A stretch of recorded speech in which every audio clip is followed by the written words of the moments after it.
Hey there, I'm back. It's Dr. Hart, and I'm going to cover this mental health assessment of older adults chapter. This is some content that's important for you to know as nurses. The population is growing older, and so in our society, it's not really considered cool to be older. So people are trying to look younger. But the fact is that us baby boomers are reaching the retirement age. And here are some statistics for you. 66 million baby boomers are reaching 65 by 2030. So we need to have more emphasis on nursing, as nurses, on the needs of this aging population. There's a total of 76.4 million baby boomers at this time. Baby boomers are people who were born between 1946 and 1964. So let's talk about the life expectancy, how that's changed a lot. Statistics have shown and census has shown that in 1900, the average life expectancy in the U.S. was 47 years of age. Current life expectancy as of 2020 is now 77. So we are living a lot longer than we used to. So what does that mean as nurses? That means that people are living with chronic illnesses. A lot more people with chronic illnesses, such as diabetes, hypertension,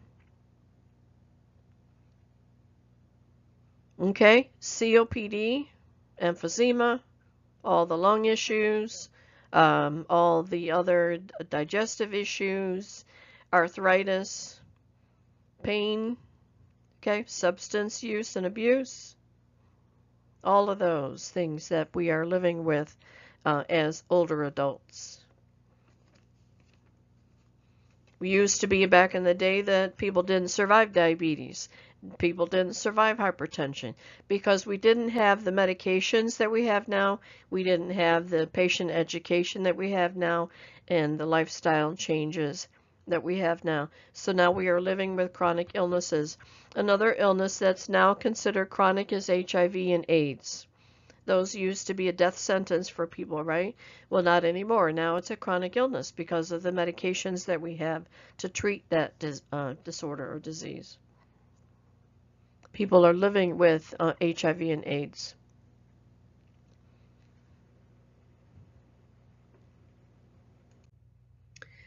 Okay, so these are the keys to mental health in older adults and the resources that are needed to meet their needs.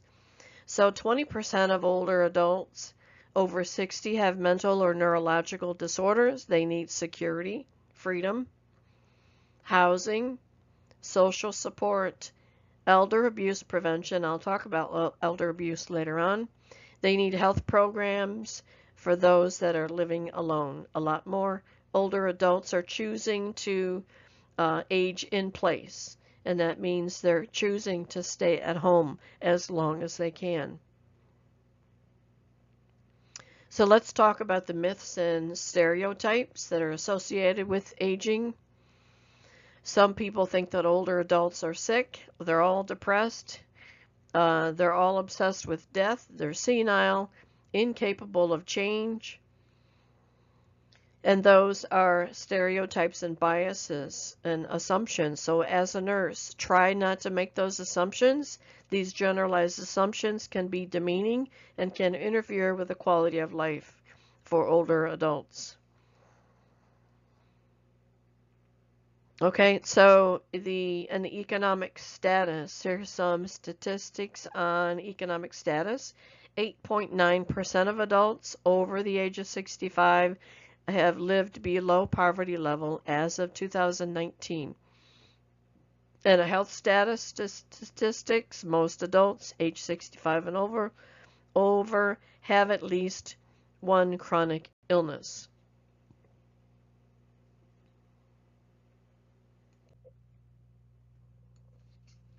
So these are the psychological aspects of aging.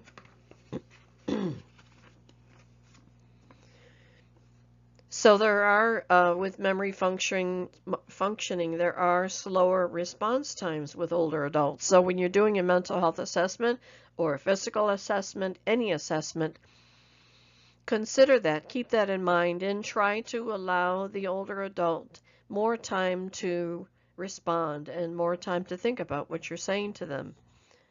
Okay, make sure that the room is well lit. Be sure that they have their glasses and their hearing aids are in. Ask them if the TV is turned up loud. Ask them if they can turn it down or turn it off while you're speaking to them. Okay, let's talk about short-term and long-term memory. Short-term memory generally can deteriorate with age.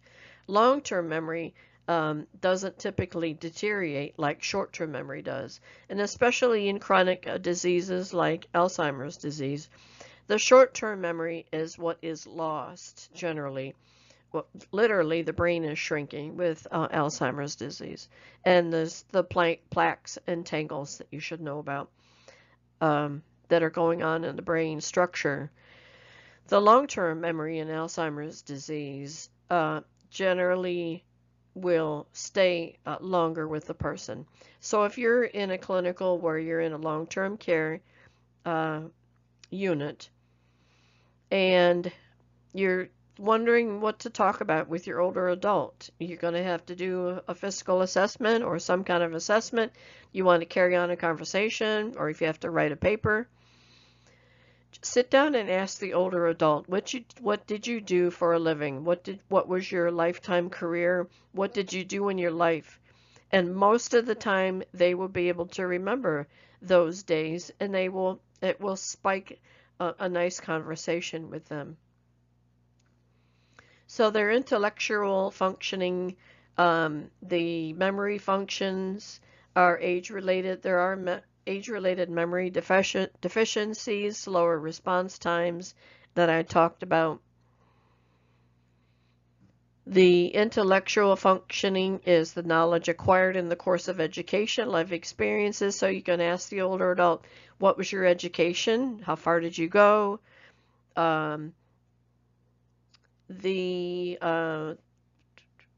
Their knowledge acquired with their education and life experiences stays stable or can increase over the adult lifespan. Their learning abilities. Learning ability is not diminished by age, so they are able to comprehend any patient education that you may have for them. Okay, so the crystallized and fluid abilities. So crystallized abilities, that's the knowledge acquired in the course of education and life experiences, and that remains stable or may increase. The fluid abilities, that's solving problems that may decline gradually from youth to old age. Mood and affect, okay, how these are affected in the normal aging process. Let's talk about loss and grief. So people in older adults are going to go through a lot of losses in their lifetime. We're talking about their parents, their spouse, husband or wife, their siblings, brothers and sisters, okay, aunts and uncles. So we start to have losses from the start of our life, and as the person gets to be in their 60s and 70s, they have had a lot of loss. And the mourning of their losses has become a lifelong process. Losses can happen back to back. They don't even have time to get over the first one, and the second one happens. And that's what's considered bereavement overload. And that can really affect a person, and that's where they're at higher risk for depression and even suicide. I am going to cover suicide a little bit at the end of this chapter. The elder adult needs to have attachment to others. They may have more loneliness and less of a support system to help them cope with stressful changes and events. They may have trouble maintaining a positive self-concept and identity that's important in successful aging. And dealing with death, I kind of covered that, and death anxiety, that's the fear of death, can help happen with the older adult. They may suffer from obsessive compulsive disorders, depression.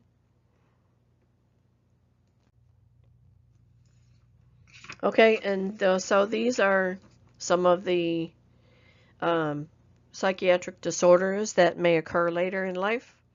First one is the neurocognitive disorders. That's, for example, dementia, delirium and dementia. Delirium, you have to know the difference between these two because I've used to use a lot of test questions on this. Delirium is generally short term. It's usually caused by anesthesia or some other medication. The key goal with delirium is to treat the cause as soon as possible. Depression is more a long-term. Dementia is more long-term. Dementia, for example, Alzheimer's is a form of dementia. Depression can be caused by physical illness or loss. Schizophrenia does occur usually at young adulthood in the 20s. That's when schizophrenia usually starts, but it can also start in older age adults. Anxiety disorders are common when the person is caring for a loved one. This may be an older husband who's caring for his wife who has Alzheimer's, and that is very difficult, especially at his age. Substance use disorders, opioids, pain medications, there may be alcohol withdrawal or alcohol use and abuse. Sleep disorders like sleep apnea and restless leg syndrome. Some of the one of the neurocognitive disorders I talked about is Alzheimer's type. This is slow, insidious, has an insidious onset, gradual progression, so you really don't notice it until it's advanced. There's no curative treatment. There is a medication, one of the medications for Alzheimer's is called brand name Aricept, but it doesn't cure the disorder. It doesn't fix it. It's only going to help keep it from getting worse. And if the patient, usually what happens is, by the time the person is diagnosed, it's too advanced for the medication to really even help. So Aricept is only going to help if they are diagnosed early onset. The medications like Aricept only treat the symptoms. Okay, and with Alzheimer's, there's going to have to be a lot of family support. Risk factors for dementia are less education, hypertension, smoking, physical inactivity, diabetes, social isolation, alcohol use, and head injuries.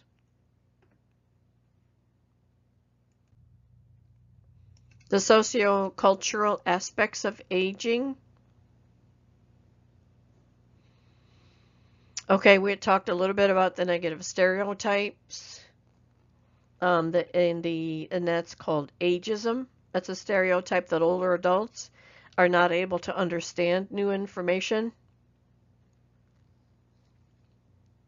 Okay, and some people even feel that older adults are no longer interested in having sexual intercourse with their spouses, and that's not always true. Okay, let's talk about elder abuse, a very important topic as a nurse. You will be responsible for reporting to the authorities any suspect that you have of elder abuse, and that's very important. I'm going to go over these different types of elder abuse. They're psychological. That's when this usually occurs. The abusers are usually relatives or caregivers. Okay. Psychological abuse would be yelling, insulting, harsh commands, threats, silence and social isolation. Physical abuse would be striking, shoving, beating, or restraining. Financial abuse is misuse, theft of finances, property, and material possessions. Neglect is failing to fulfill physical needs, and sexual abuse is sexual activity without consent. So, if you have an elder adult in your family, mother, grandparent, and you are having a caregiver coming in from the outside that you don't know, please, please get a power of attorney and watch their finances. I can't tell you how many times this abuse occurs from a person coming in from the outside who begins to steal the elderly person's money. Okay, they gain access however way. They take loans from the older adult, and it's extremely unethical, but it does happen. So please keep an eye on your older adults' finances. If you can, get a power of attorney from them and keep an eye on what's going on, okay?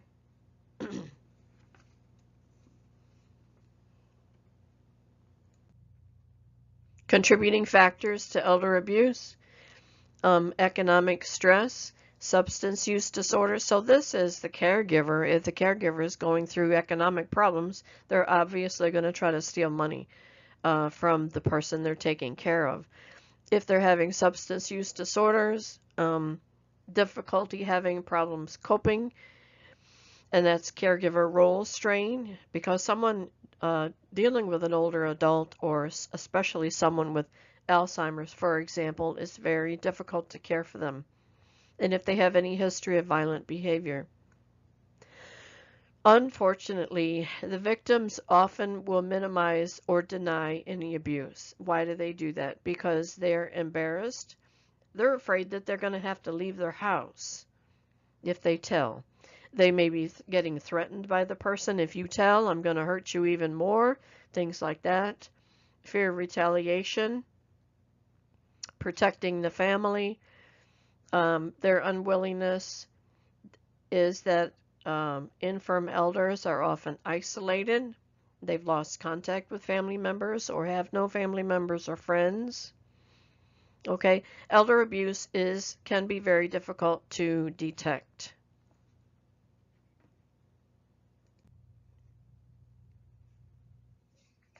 Okay, so as a nurse, here's some clues on how to identify elder abuse. Okay, because so many of the older adults are reluctant to report personal abuse, healthcare workers have to be able to detect the signs of mistreatment when they are in a position to do so. And these are manifestations of various types of abuse that have been identified. So the psychological and verbal, the person may seem depressed, withdrawn, more confused, or agitated. With physical abuse, there may be unexplained bruises, welts, lacerations, burns, punctures, evidence of hair pulling, skeletal dislocations and fractures or broken glasses. Signs of neglect. The victim may present with unexplained weight loss, poor hygiene, inappropriate dress, consistent fatigue or listlessness, unintended physical problems or medical needs, or abandonment. Also, clothing that is soiled or clothing that is not appropriate for weather conditions is a possible indicator of neglect. With sexual abuse, the elder adult may complain of pain, itching, bruising, bleeding. There may be torn or ripped clothing. With financial abuse, there may be a disparity. So all of a sudden, there's money missing from the bank account. And if they have automatic withdrawals to pay the bills, those withdrawals may be denied for insufficient funds. And that's a red flag that something is going on. Healthcare workers are responsible for reporting suspected elder abuse. Now, are you going to be the one to carry through the investigation? No, that's going to be elder services is going to come in and investigate and carry on the investigation. All you're doing as the nurse is you're reporting what you see to authorities. The problem is the elder individual still has rights. So even if they are being abused, they may not report it. And if they don't want to leave the house, if they are cognitively intact, they cannot be forced to leave the house. Okay?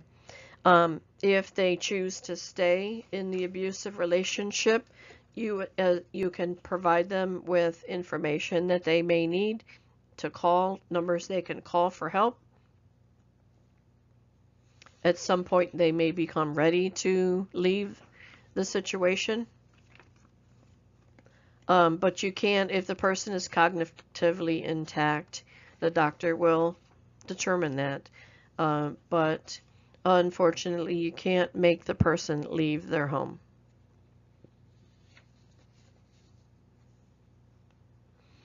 Ensure the client's safety, but it is important to remember that a competent elderly person has the right to choose their healthcare options.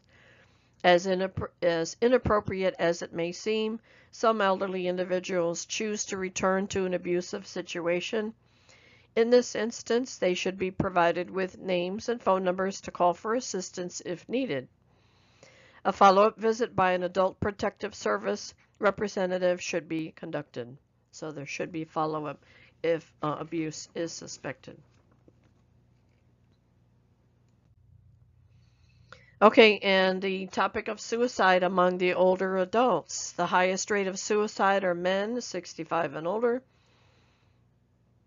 White men over age 65 is 5 times higher than the general population to be at higher risk for suicide. These are the contributing factors: social isolation, loneliness, they may be widowed, physical illness and loss are the most common risk factors.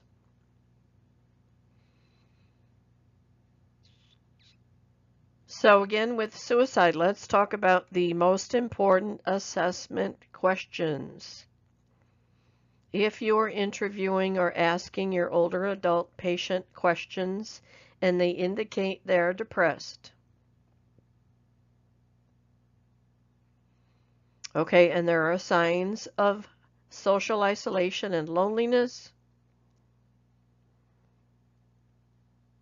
any signs of helplessness or hopelessness should prompt screening for suicide risk using clear and closed-ended questions to elicit a specific response.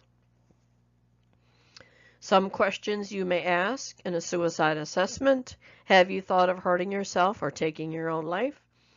Do you have a plan for hurting yourself? Have you ever acted on that plan? Have you ever attempted suicide? In the home setting, you may ask, do you have access to weapons? Okay, and how, depending how they answer these questions, they're going to be at a higher risk for suicide at that time. Now, just one last thing about care plans. I know that care plans, I've read, are not covered as much on the NCLEX, and they may not be covered in your nursing education. But if you have care plans in your textbook, read them over. They're good because they offer the best the best nursing interventions. They offer the nursing assessments with the nursing process.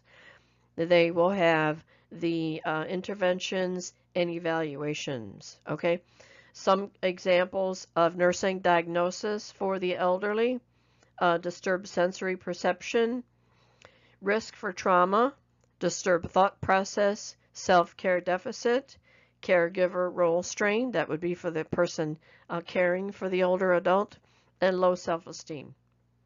So that's just some of them you could think about. Read over those care plans, and you may have to do care plans in your clinical rotation. So those are always a good resource for writing your care plans. Okay, and so that's it on the older adult. We'll catch you on the next topic. All right, take care.